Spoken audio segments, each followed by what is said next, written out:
Hello and good afternoon, everybody. Thank you ever so much for joining me today.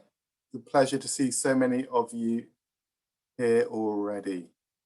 We're a little bit before schedule, so we're going to wait a couple of minutes to allow more people to arrive, okay? So just hang tight. Maybe introduce yourself in the chat box for me. Say hi. Let me know where in Russia you are from, which cities do we have represented today. So hopefully you can find the chat box. Should be in the bottom toolbar for you. Hi, Alexander from Moscow. Great name. Hi, Daria. Hi, I can't pronounce that one. Hi, Maria.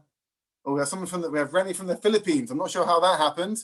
This was meant to be a Russia exclusive webinar. Hi, Chairman. Hi, Maria. Hi, Irina. Hi, Larissa from St. Petersburg, one of my favorite cities to visit. And I very much look forward to being able to visit again in the future. Hi, Natalia from Moscow. Oh, Elena from Irkutsk. Wow. Victoria from Omsk. Galina from Tyumen. Wow, somehow Tuznin's got in from Bangladesh. Tatiana from Belarus. Leslie from Peru. We have Argentina. Wow, I mean, all over. This is quite incredible.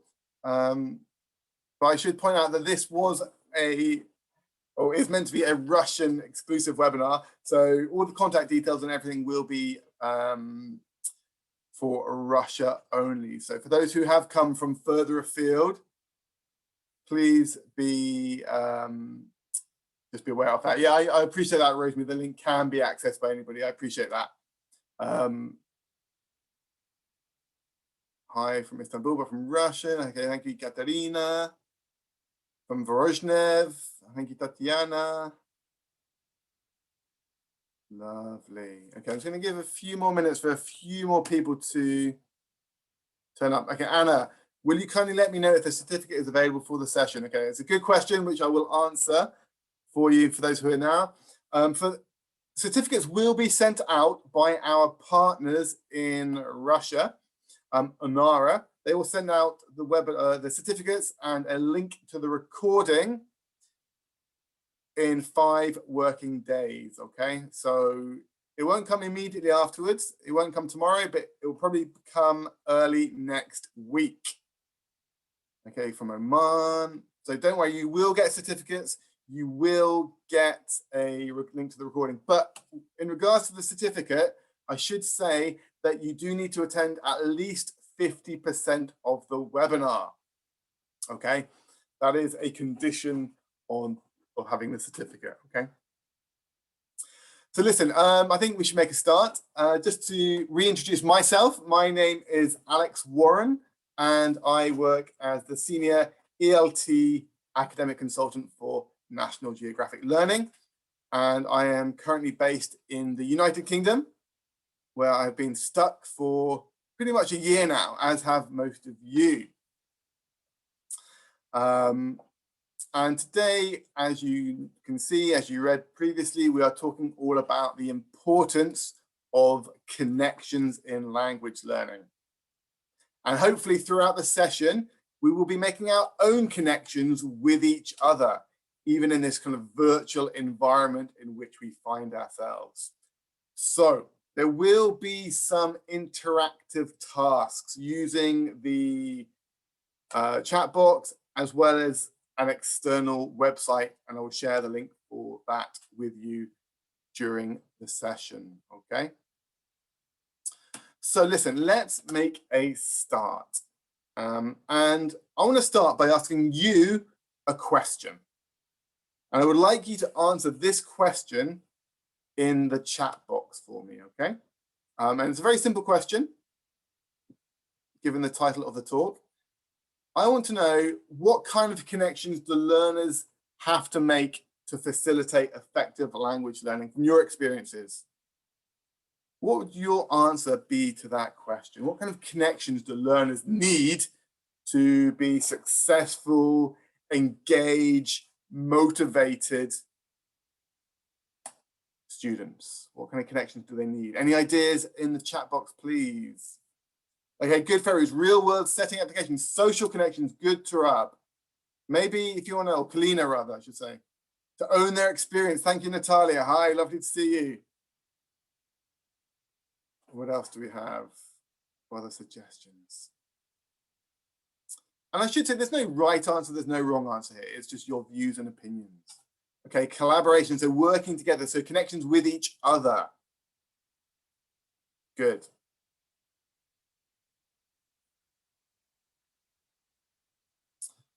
Okay, acquisition but not learning. Okay, thank you, Ferouz. Any other suggestions and ideas? Environmental language, okay, potentially. Thank you, Tatiana, I think. Okay, so listen, we're going to look at 4 different ways in which we can make connections with our learners and why they are so important, okay?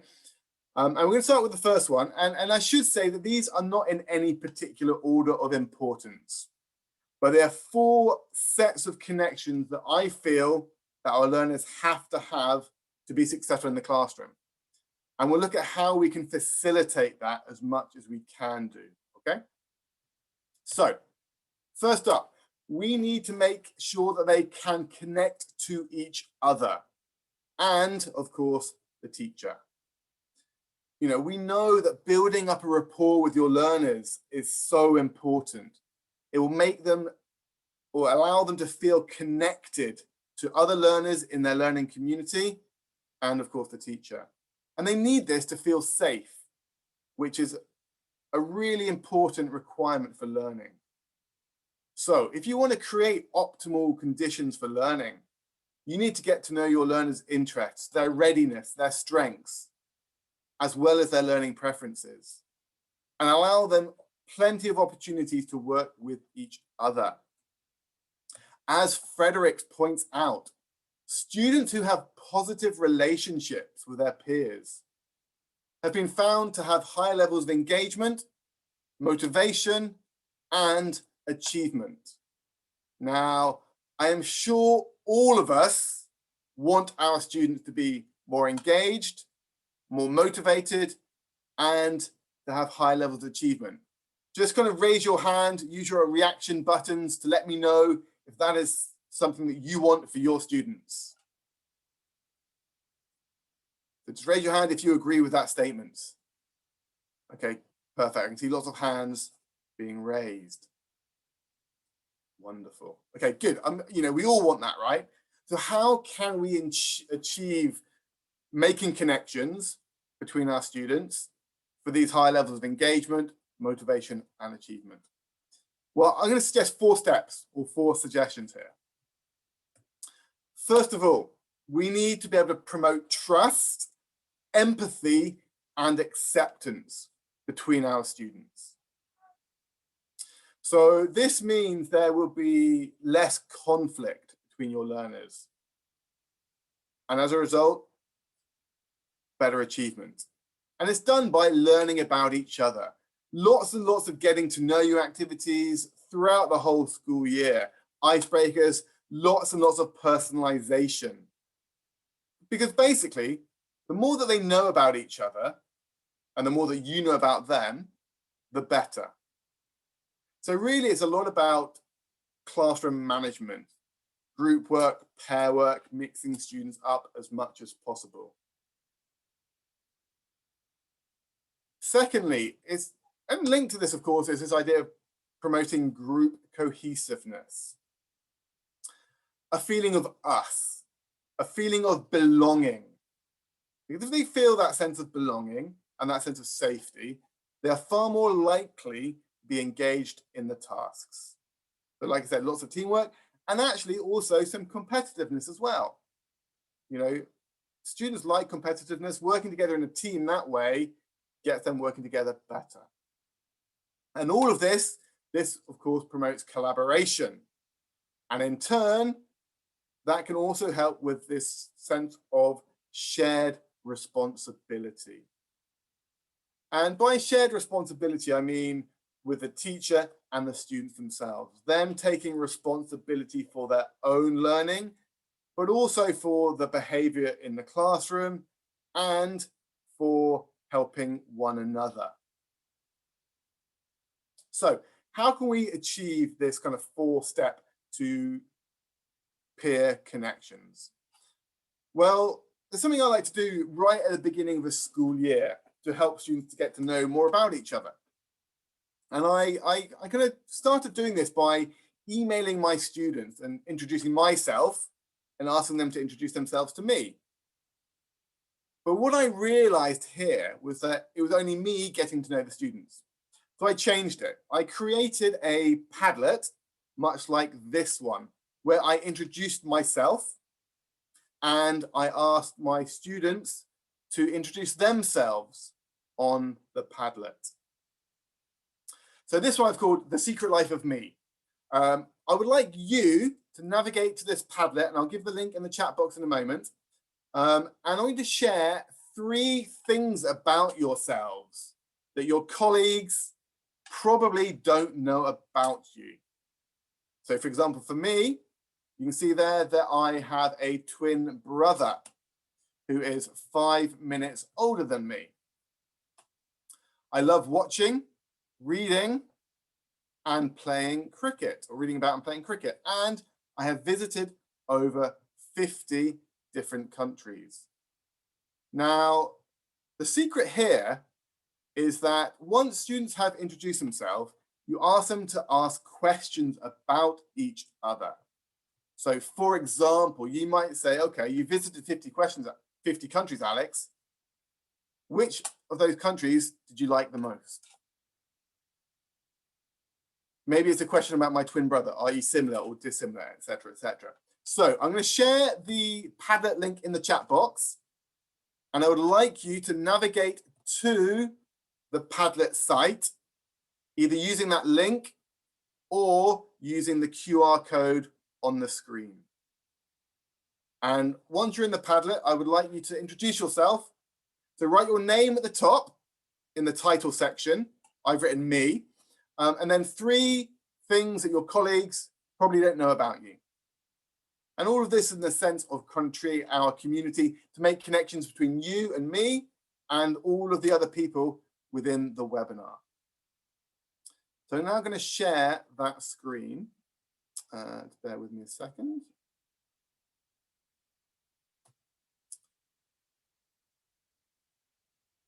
Okay, I can see people already doing it. Wonderful, wonderful, wonderful. Can I send the link again? Yeah, I can send the link again. It's just there. Perfect. There you go, Bernard. Okay, wonderful. Fariz, I like Netflixing in my spare time. I can nibble sunflowers seed faster than anyone. Wow. How is that a skill that you discover, Fariz? That's amazing. I've seen a shark underwater. I love to read boring books as anonymous. Which books do you think are boring? Daria, my question to you in the chat box would be, what are you allergic to? Ooh. So read other people's comments as well, okay? And please ask them questions in the chat box or within the comment box. For example, I've done a question there for Daria. Okay, let's keep these coming in. Wow, doing a great job, guys. It's really nice to see. Someone's got 2 daughters. I'm fond of theatre and I love teaching teens. So I might say to that anonymous person in their chat box, comment box, what is your favorite play or musical, for example? So please ask each other questions as well in the chat box, in the comment box.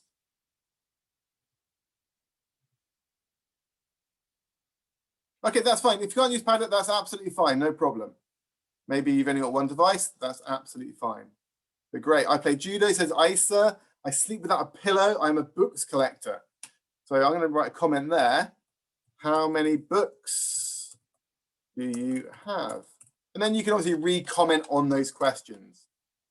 So, it's a really nice, simple way in which we can get to know more about each other. I'm going to ask one more question here from this anonymous person. They say they like ice cream. So I might ask, what is your fave flavor? Hopefully you can answer those for me later on. Okay. So it's a nice, simple activity to do. Of course, I would probably get my students to upload a photo as well, if possible. You don't need to do that. But it gives you a sense of who people are, okay? It's creating that sense of community within our class. Okay. Let's go back to the PowerPoint. Okay, so thank you for sharing that. It's kind of a nice, fun little experiment for me in a bid to create community here, for us to connect with one another. Wow, someone's won the title of World Championships 25 times. Germain Guliev, in what sport or what activity? I'm now intrigued. I want to know. World Championships 25 times. ARD, I'm not sure what ARDF is. Okay. Let's move on because we're going to run out of time otherwise. So that's what we can do kind of in an online environment. But in class, it's all about that pair work. But the right kind of pair work where students are finding out about one another. So I should say all of the examples today are taken from New Close-Up. And something we try to do here is in every lesson, we have these your idea sections where students are essentially using the language from the lessons to find out more about each other. So for example, we have, would you describe yourself as a curious person? What activity do you do if you want to feel calm? And I'm going to ask that question to you in the chat box. Can you answer that question? What activity do you do if you want to feel calm? Personally, I will either go for a run or alternatively, sit and read a book. Oh, knitting, says Maya. Great. Do yoga, Natalia. Lovely. Go for a walk, knitting. Maria just vents her emotions. You run to nature. I eat chocolate. Okay, we're getting to know each other, right? We feel more comfortable in one another's company. What else we get there? Would you prefer to play indoor sports or outdoor sports? Why? Would you like to be a professional sports person? What do you think about the sports facilities at your school? Do you prefer to study in the library, at school, or at home? We're learning about each other in a very sort of informal way. And like we said, the more we know about each other, the more relaxed we feel, the more connections we make. So it's really about the kind of speaking activities we get students to do. But remember, it was also all about making, each other feel trusting of each other, be empathetic of each other. And a really great way of doing that, of building those bonds in the classroom, is to facilitate peer teaching wherever possible. Peer teaching involves that direct interaction between the learner or between the learners. And this promotes active learning along with interpersonal skills for the students, right? But also it reinforces their own learning by instructing, helping each other. And often students feel more comfortable and open when interacting with a peer. Equally, peers or students, they share a similar discourse, allowing for greater understanding. And of course, it builds those interpersonal skills, it builds trust, and it builds understanding. Helping each other is a really powerful thing. And especially it works really nicely with grammar lessons, especially if we're taking an inductive approach to grammar. So rather than the teacher standing at the front of the classroom and telling each other, this is the grammar, this is how it works, this is why we use it, which is very passive for the learner, involve them. Use a guided discovery inductive approach. So for example, in this lesson, all about the zero and first conditional, we have our students in pairs and they're working together to build understanding, to build meaning. So we give them some example sentences we give them some kind of some concept checking type questions. But they do this together. That's the key thing. They bounce ideas off each other. And often this kind of activity works well when you pair students up with stronger students with weaker students. So the stronger students can help the weaker students. You build those relationships. You build that trust. Remember, without trust in the classroom, without that safe environment, learning will not happen. Well, won't happen, but it will be more effective if they're working together in this way. And this kind of activity works well with the vocabulary as well, you know, helping each other to understand what words might mean or otherwise. And we'll see an example of that shortly. Again, as many kind of group work tasks as possible. So here, we've got a really nice activity. These are kind of first certificate, Cambridge exam type activities. This is taken from the B1 level. So it's a picture discussion where they have to agree on a choice. So in the first one, our school has some money to spend on improving one of its facilities for students. Here are the different options. Talk together about each facility and say why each one would benefit the school. And how the money is spent, right? So they're working together, they're coming up with ideas, bouncing suggestions off each other. It is collaborative, it is communicative, it is team building. But maybe we want to really focus on the idea of what it means to be a good friend in the classroom or to be a good team player. So one of the unique features of this new edition of Close Up is this Live Well, Study Well section, where we get students to think about how they can improve their learning in different ways. So in this case, it's all about friendship and the importance of friendship and knowing each other in the classroom. So we might ask the question, well, what makes a good friend? What are some ways to make new friends? Describe one of your good friends. So just in the chat box, please. Can you tell me in 1 or 2 words, what makes a good friend?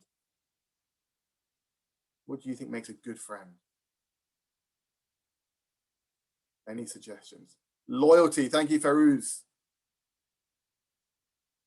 What else makes a good friend?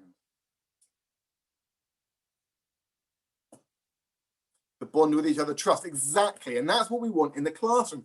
We want our learners not just to be colleagues or peers in the classroom, we want them to be friends, because that will facilitate the learning process, the trust, especially in the language classroom, where there is a lot of issues with students being shy, not feeling confident in front of their peers because of that fear of making mistakes.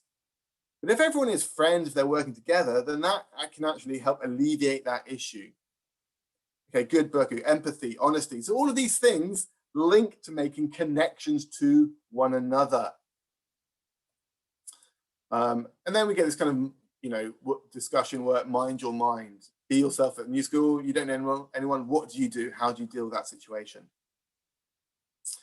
Another example I've got here for you is all about teamwork, how to work in a team. Because maybe students don't know how to work in a team. Maybe they need to be told explicitly. So this is what this lesson looks at, how or what makes a good team member. So again, in the chat box, tell me what you think is important in working in a team. What characteristics, what skills are needed to work in a team, do you think? Okay, lovely, thank you. Patience, collaboration, good communication, listen. Joint responsibility, thank you, Natalia. Having a common goal, good, Maria. Cooperative, virtue, thank you. Ekaterina, ability to listen and respond, lovely. Responsibility, Irina, lovely, good stuff. Similarity of cognitive styles, maybe. Readiness to help, Maria, yes. Shared goals. Okay, I'm going to reveal the answers to you. Okay, being reliable, I think, is important. Doing your share. In other words, not just leaving it to 1 or 2 students to do everything. There's a sense of equality. Bernard, yes, open for ideas, 100%. We had this in the chat, supporting team members, listening to others. A lot of you said, don't just ignore what they're saying, listen to them. Communicating your ideas effectively and to respect each other. Really, really important. And then, of course, we get students to discuss these ideas, these skills. Who are the best team players? What makes a bad team player, etc. And then some sort of activities to promote this idea. So here, it's important to listen to others and respect their ideas, work in pairs, rewrite the replies in the conversation. What would a good team player say? So for example, in 3A or 3, who should we ask to plan the event? Don't ask Erica. She won't do a good job. That does not promote good relationships in the classroom. What should they say? Not don't ask Erica. She won't do a good job. What would you say? How could you make that more appropriate, do you think? Ideas in the chat box. So what should 3B say? Who should we ask to plan the event? Don't ask Erica. She won't do a good job. How could we rewrite that for a good team player? And hopefully you guys are all good team players. What suggestions do you have? Who should we ask to plan the event? Any suggestions? It's all gone quiet.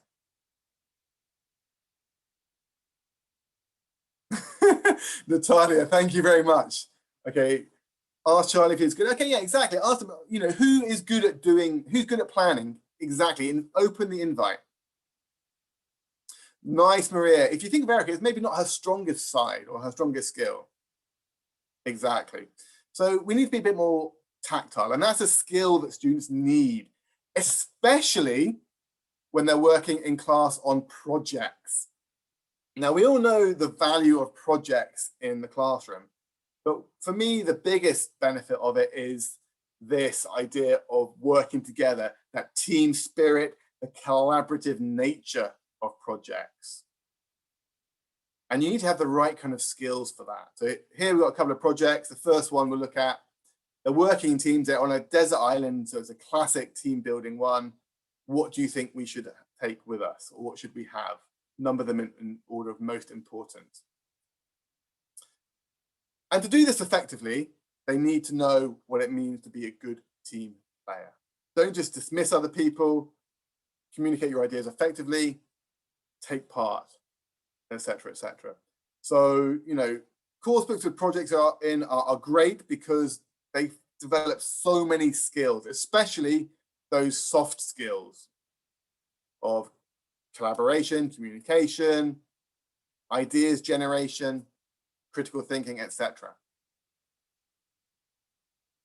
Okay, the final thing I want to mention in this section about making students connect to each other is this kind of shared responsibility, helping each other.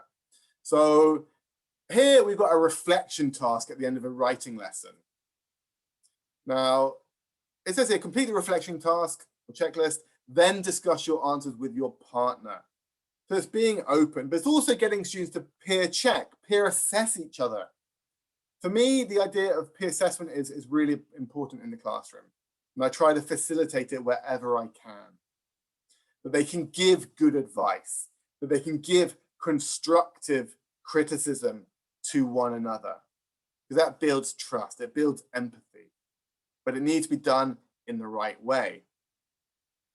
So we often talk about the feedback sandwich.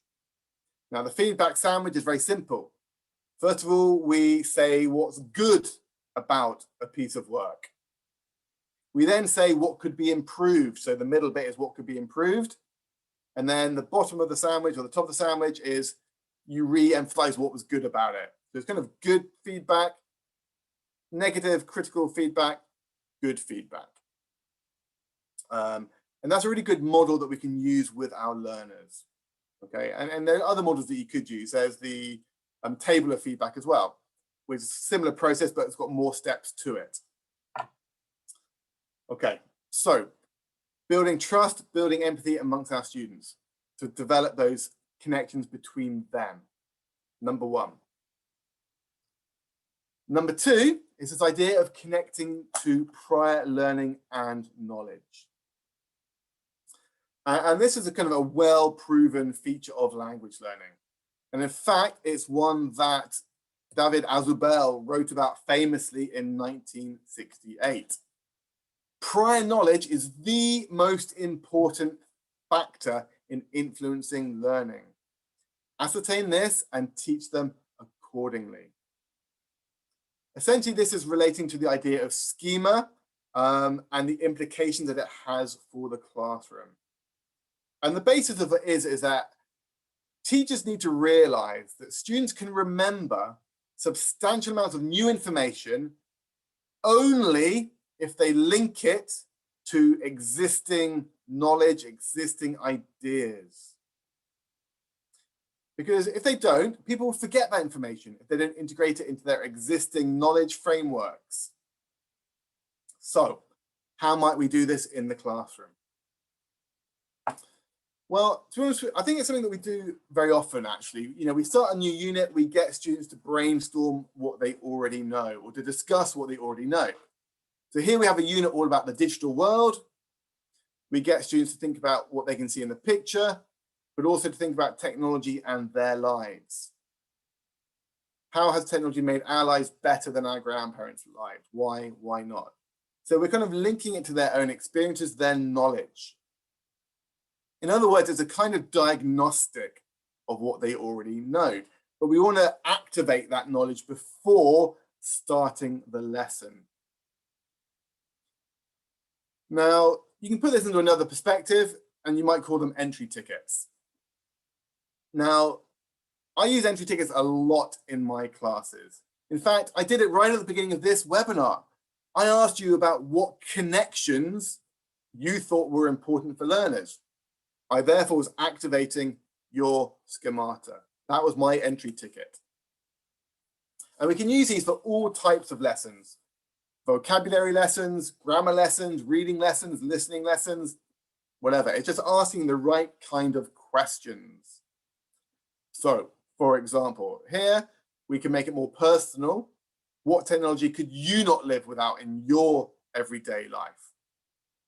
My mobile phone, my computer, my MP3 player, my TV, my this, my that, the internet, of course, Farouz.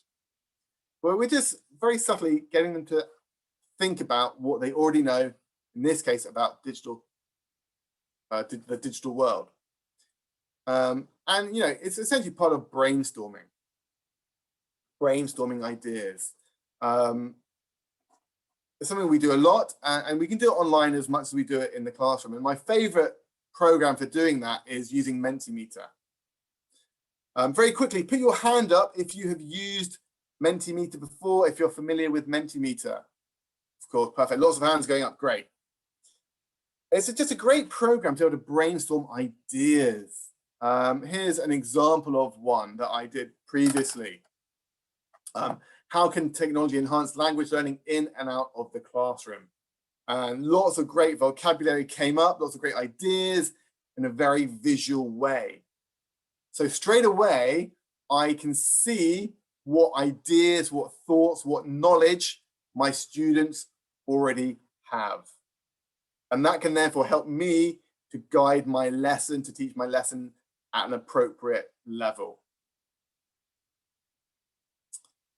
But, you know, that was for a vocabulary lesson per se, or a theme or a topic. Of course, we can also do it with grammar. So here we have a lesson all about the passive. Now, instead of me diving straight into the lesson, first of all, and saying, okay, we're going to do the passive. This is what the passive's all about. I'm going to ask my students a question. What in pairs, what do you already know about the passive?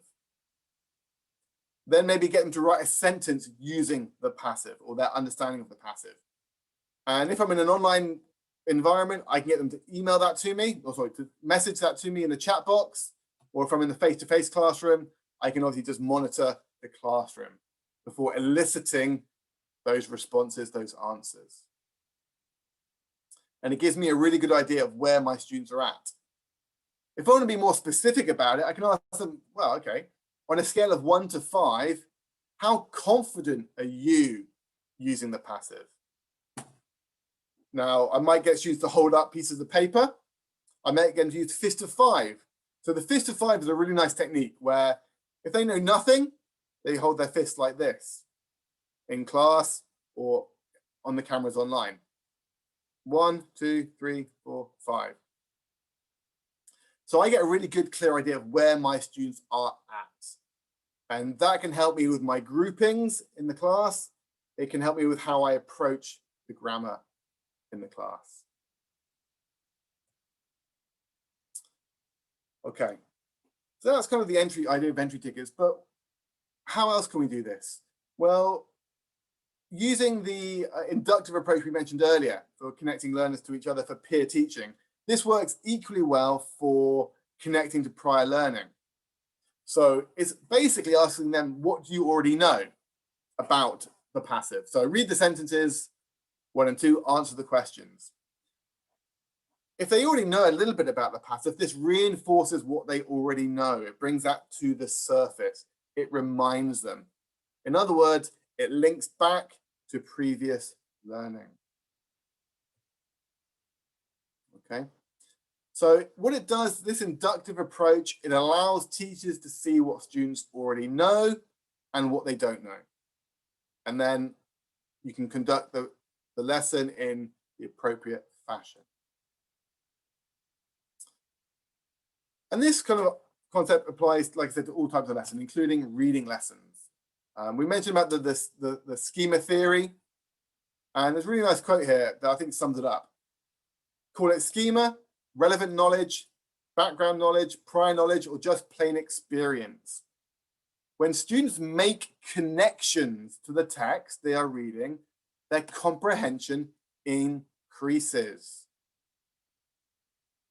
Do you want your students' comprehension to increase? Yes, you're all nodding. Of course you do. So we need to help them to make those connections. And there are 3 types of schema that we can help our students make those connections, okay? First of all, we have this idea of linguistic schemata. Exactly, Farouz, perfect. So linguistic schemata, it's their language proficiency in the vocabulary and grammar. What do they know about the kind of grammar, the vocabulary that might exist in this type of text? We have the formal schemata, which is about the organizational forms and the rhetorical structures. So, you know, if you're reading a letter, you know the format. If you're reading a story, you're going to know the format. If you're reading a report, you're going to know the format. If you're reading a newspaper article, it has a different format, different structure. But knowing the kind of structure that's going to be in it is going to help you to read the text.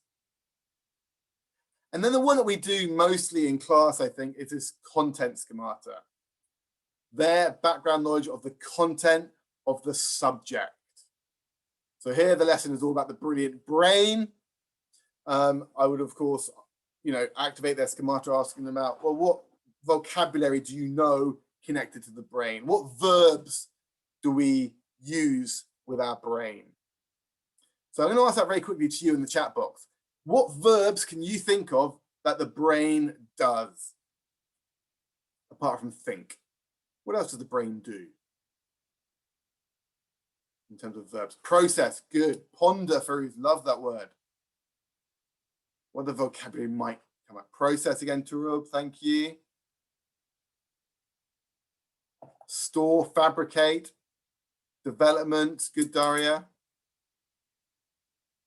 Cram, brainstorm, analyze. Believe, realize, remember, contemplate. Okay. So that's kind of some verbs that might appear. And then I might ask them, okay, well, what does the brain actually do? What does the brain control? And the students would come up with lots of ideas for that as well. Everything would be the answer, I guess.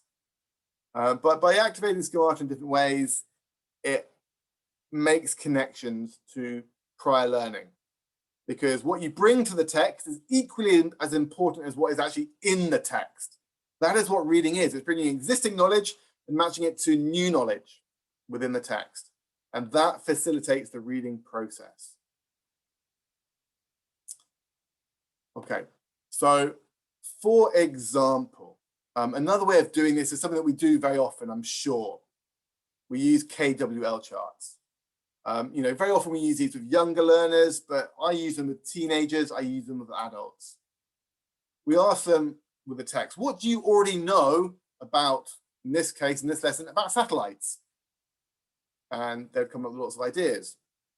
I know this, this, this, and this. We can then ask them, well, what do you want to know about it? So it's kind of linking to prior knowledge, but what new knowledge do you want? And at the end of it, of course, we come back to what did I learn? But that facilitates the process within the reading lesson. And as Jeremy Harmer says, the more that the students bring of themselves to the task of reading, the better. And that's all about connections. Ice has asked after lesson or before. I mean, you do that before the reading, the what do I already know? What do I want to know? And at the end of the lesson, you do what did I learn? Okay, so it's a process. Okay. Just one more example, this time with vocabulary. Now, we all know kind of pre-teaching vocabulary is an important part of reading lessons, but even vocabulary lessons. But it can be quite static. I think it can be quite boring for learners. So something I like to do is this. I give them all the words that are in the reading or in the lesson, and I get them to categorize them for themselves. Again, linking to previous knowledge in an explicit way. So words I know go in one box. Words I think I know go in this box, and then words I don't know go in this box. So I get students to do that independently on their own because it's linking to their own learning. Once they've done that, I then put them into pairs or to small groups, because of course all students have different knowledge. And so, for example, I might have the word equipment in words I know, but the student I'm working with might have it in words I don't know. And so we come back to the idea of peer teaching, building trust, building relationships, helping each other, supporting each other. So it's a really nice communicative task for the learners, which also links back to their own learning. And just one final example here, actually, I've done it for a writing lesson. So in this particular writing lesson, they have to write a story. So we say to the students, okay, well, what is important in a story? What features make a well-written story? So they're pulling on their existing knowledge. Well, it has to have linking words, it has to have time expressions, lots of adjectives, different past tenses, so past simple, past continuous, past perfect, good range of vocabulary, elements of surprise, and so on and so forth. But you're getting that information from the students first, because it will then help them to actually do the lesson and to produce a final written, in this case, story. It's always linking back as much as possible. And I just want to finish this section with another quote from Alzabel. Schema theory has tremendous implications for school classrooms. It is crucial for us as teachers to realize that students remember substantial amounts of new information only if they are able to cluster it with their existing or related existing ideas. People forget information if they do not work to integrate it into their existing frameworks. Make those connections before you start teaching the grammar, the vocabulary, the reading, the writing lessons. Make existing connection to existing knowledge. Okay, that then links a little bit to number 3, which is connecting to themselves, to their own life experiences. How, and this is not knowledge, this is different to knowledge. connecting to their life, their experiences, okay? And I want to share another quote here from Mauskowitz, from her book, Caring and Sharing in the Language Classroom. And she says that transfer to the textbook is easier when the content starts with the student himself and then leads into the materials to be learned. Let students first discover what they can generate on the subject from their own personal thoughts and feelings. By drawing on their own experiences and reactions, the transfer to the textbook will be more relevant and more apparent. It involves true communication. It makes learning language relevant. It helps memorization, and it makes that learning or makes communication meaningful. In other words, we're talking about kind of personalization here. So, and I should say this is so true because I remember at school, there were certain subjects which I just didn't get. I didn't like, I didn't enjoy, because I could not make any connection to my life. Can you guess what those subjects were? In the chat box, maybe make some suggestions. Which subjects did I not enjoy because I could not make connections to them? Okay, good guess, Andre. Chemistry, not quite. I enjoyed chemistry because I enjoyed making things and blowing things up and stuff. Philosophy, I quite enjoyed philosophy theories. Maths, you're close, Aisha. Not maths, but very close to maths. Physics, yes, there we go. I hated physics because I did not see the point of it. I did not see the relevance of it. I did not see any connections to my life. So, geometry would be in there as well, I have to say. Thank you. So, we need to make connections to our lives, to our students' lives within the materials that we use. So, we need to ask the right kind of questions. And these are not activating schemata. These are just purely making connections to our lives. So this one is all about different subjects or different lessons that you have in school. So the question here is not what school subjects do you know, which ones do you enjoy the most? Are any of the subjects below taught at your school? Which ones would you like to learn? So it's not just a case of brainstorming and activating schemata. It is to an extent, but it's more about what you like. How does it link to your life? And that is an important difference. If we can combine the two, great. So existing knowledge with life experience, fine. But we need to make sure that this is happening as much as possible. Equally, at the end of the lesson as well, we kind of saw this earlier with connecting with each other. Your ideas, it's reflecting on, reacting to, in this case, what they have read.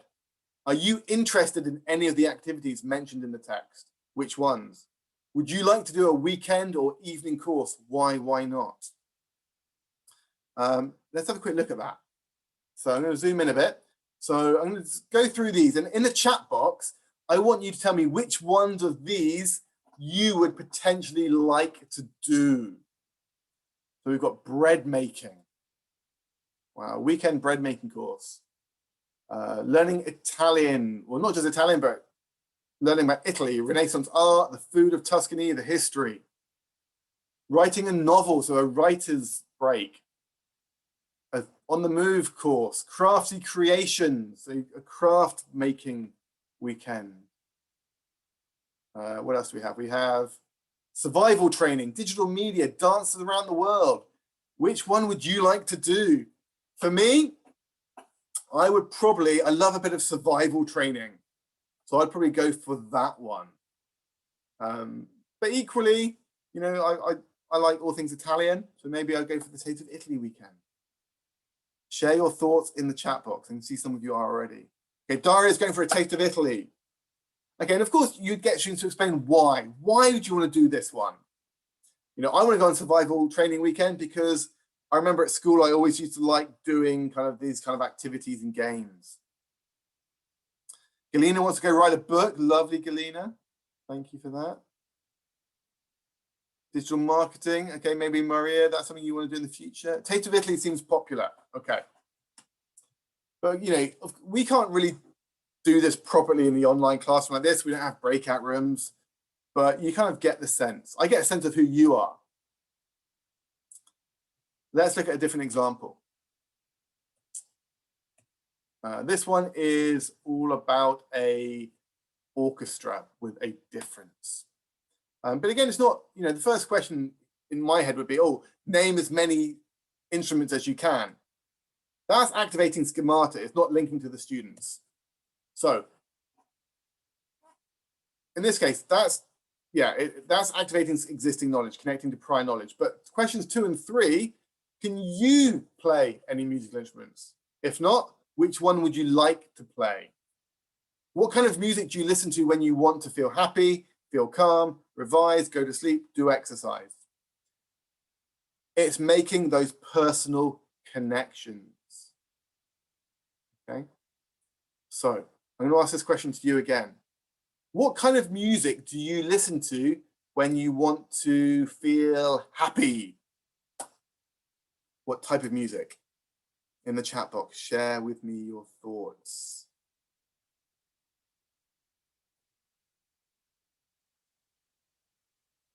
Pop music, dance music, jazz, country, okay, good kind of mix here. And look, you know, this is just a different way of brainstorming types of music, right? What do you like? What do you not like? Soft music, a bit of Mozart for feeling happy. Depends on the piece. Flute music, yeah. Really nice. Okay, but you're getting the idea. We're making personal connections, making it meaningful, making it relevant, making it comprehensible. And then your idea is, what's your favorite kind of music? Is there any kind of music you dislike at the end of the lesson? So we're both starting with the students and also ending with them. And that is so important. As follow-up to that, we might want to sort of take it one stage further. Maybe, and this is something I did with my colleagues at National Geographic Learning, I thought it'd be interesting to find out more about them. So I did a Padlet all about their favorite albums. And so this is a kind of a nice follow-up to the class, because in class, you're only talking to maybe 1 or 2 students. This way, every student can share their, in this case, their 5 favorite albums with each other. So it's more inclusive of the whole class. So again, going back to point number 1, building those relationships with each other, with their peers. But you know what? Doing reading lessons specifically, it's more about making connections to the text as well. So, you know, you have a reading text and you answer comprehension questions. That's just what we do. That's a very school-based thing, exam-focused activity. But it doesn't make connections to the learners. So I'm going to share with you a couple of activities I like to do with my students to connect them with the text. So here's one. I asked them, what did you find most interesting, most surprising, most shocking, strange, confusing, funniest in the article? This elicits a personal response. Every student will have a different answer to this question, right? That's just fact, because they are not the same. Well, I thought this was really funny. I thought this was really interesting. It's making that personal connection to what they have read. And that is far more realistic of real world reading than answering comprehension questions. Another example, 3, 2, 1. 3 things that you learned, 2 things that you'd like to learn more about, 1 thing that you'd like to fact check as examples. You could change those around. 3 words that you learned, 2 things that you didn't know before that you know now. But it's making that personal connection to the content. And this can be done for grammar as well. Of course it can. We want to personalize, make the grammar relevant, meaningful to our learners. They will not remember it otherwise. So we start off with the inductive approach, but then it's about using that language to talk about me, my life, my environment. So ask and answer these questions. When did you last have your eyes tested? Have you ever had your hair, or have you ever had your hair cut really short? Were you happy? Would you like to have your hair dyed a different color? Which color? It's grammar, about me. That makes it meaningful. That makes it useful. And we can do that so easily in the classroom. So for example, here, this is the lesson all about the present continuous. We get them to share their phones, their photos. In this photo, I'm doing this. Or in this photo, somebody is doing this. And so on. It's personalizing the language. If we're talking about past simple, what did I do at the weekend? Well, at the weekend, I played table tennis. I ate or cooked cookies with my friends. I had my haircut. I went ice skating. Use what they have about their lives to practice grammar, to practice vocabulary. This one using their diaries for future plans. What are you doing at the weekend? Oh, I'm checking my diary. Oh, I'm doing this. I'm going to do that. You have to make those connections to your students' own personal lives. That will make it more memorable, more meaningful for them. And it's just a really nice quote here from John Hughes. Personalization can create a positive environment or positive learning environment for the learners and teacher. We should always try to personalize any new language to make it relevant to the learner. And I cannot stress that enough. So connect to the learner's lives, make learning meaningful and relevant. Okay, last point, and I'm gonna have to rush through this because time, we started a little bit late, so we can finish it a bit late, right? Point number 4, connect to the wider world.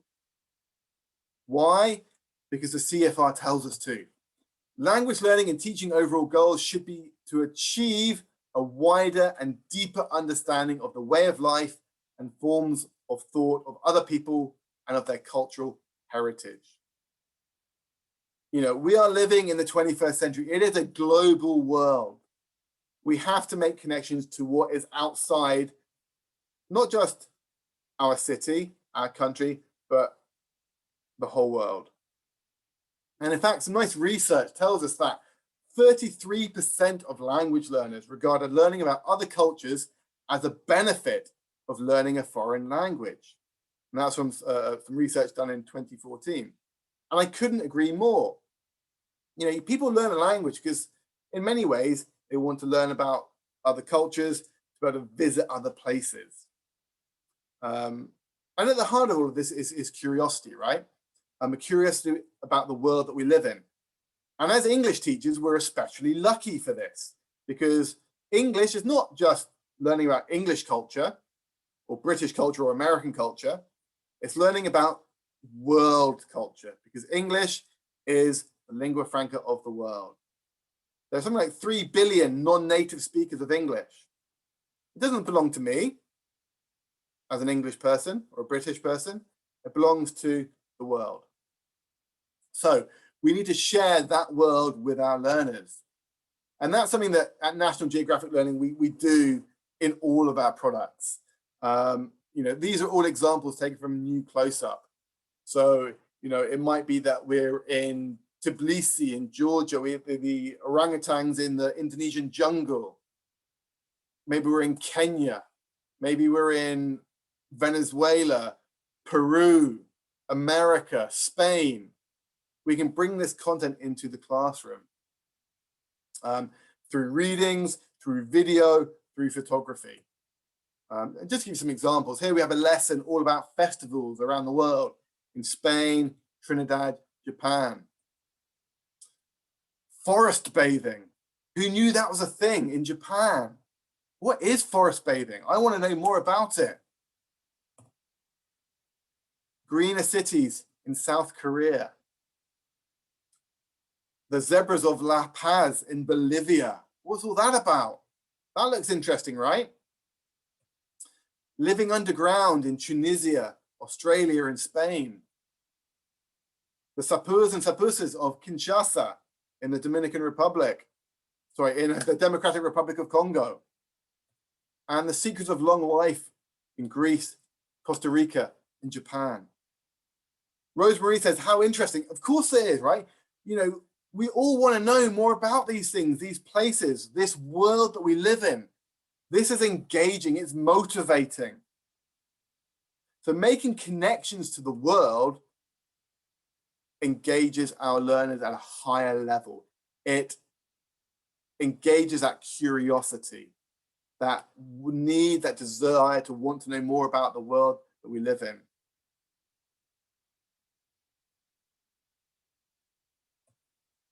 Okay. We can do that through video as well. You know, even more so, we can see some visual representations of it. So here we've got videos, Taste of India, Food Truck Nation from, I think it's from California, mounted archery in Japan. We get to see this culture in action. And why use culture? Because as Steve Davies tells us, culture is a very powerful hook. It can heighten the interest and motivation of your students. In the prism of culture, language classes instantly become exciting educational experiences. And I'm sure that is something that we all want for our students and our classes. We want them to be exciting educational experiences, right? Put your hand up, raise your hand using the reaction buttons. Do you want this for your classes? Yes, of course. Okay, and also I just want to add one final thing about this connecting to the world. It's also about connecting to the issues of the world, the global issues. So it might be that we're talking about the UN's Sustainable Development Goals and the issues facing the world. I think this is important to raise our students' awareness of what is actually happening to the world that we live in, the issues that we're facing. Maria, I'm only going to be 2 more minutes. Don't worry, you're not going to miss too much. So, you know, in this case, the speaking lesson, all about 8 ways that you can help the environment. Protecting the planet, and it starts with you. How can you make a difference to protecting the planet? The hidden cost of your holiday. So this is all about ecotourism and your carbon footprint when you go on holiday. And then again, you know, pollutions of the sea. You know, it's horrifying to see this whale shark about to eat a plastic bag. It's horrific, right? So it's teaching about these issues of the world as well as other people, other places, other cultures of the world. But all of these things, they make learning more memorable. So just to sum up really quickly, we can make language learning more engaging, more memorable, and effective, I should say, by making connections to each other, knowing about each other, working together, creating that community of learning. Connecting to their prior learning. What do they already know about the grammar, the vocabulary, the topic? It will then make that new information easier to recall and remember. Link it to themselves. Personalization is so important. It makes learning meaningful, it makes it relevant, and therefore, of course, more memorable. And then finally, connect to the world that they live in. The world is a fascinating place. And it's so important to open our students' eyes to what lies beyond the front door of their house, the school gates. What is outside there? And hopefully we can then inspire them to want to travel, to see the world and use their English. Okay, that does bring me to the end of the presentation, slightly over time. I apologize. But if you do have any questions, please feel free to put them in the chat box or in the Q&A box, okay? And I'll try and answer those for you. So I should say, for any further information about what we've been talking about today, you can contact Onara, who are our partners in Russia. There are all the contact details there. Their website, Facebook page, and Instagram page. So please do get in touch with them. Like I said, all of the examples today came from New Close-Up, and you can use that link for finding out more information about it. I can put it in the chat box as well, eltmgl.com/new close-up. And also, if you want more information about National Geographic Learning in general, thank you, Natalia, for sharing the email there. you can also, of course, check out the various things that we have going on at National Geographic Learning. So we have webinars, we have our In Focus blog where lots of articles by teacher trainers, by authors and National Geographic explorers as well. So thank you ever so much for being a really interactive audience. It's always strange talking to the screen, but seeing you active in the chat box makes things so much easier.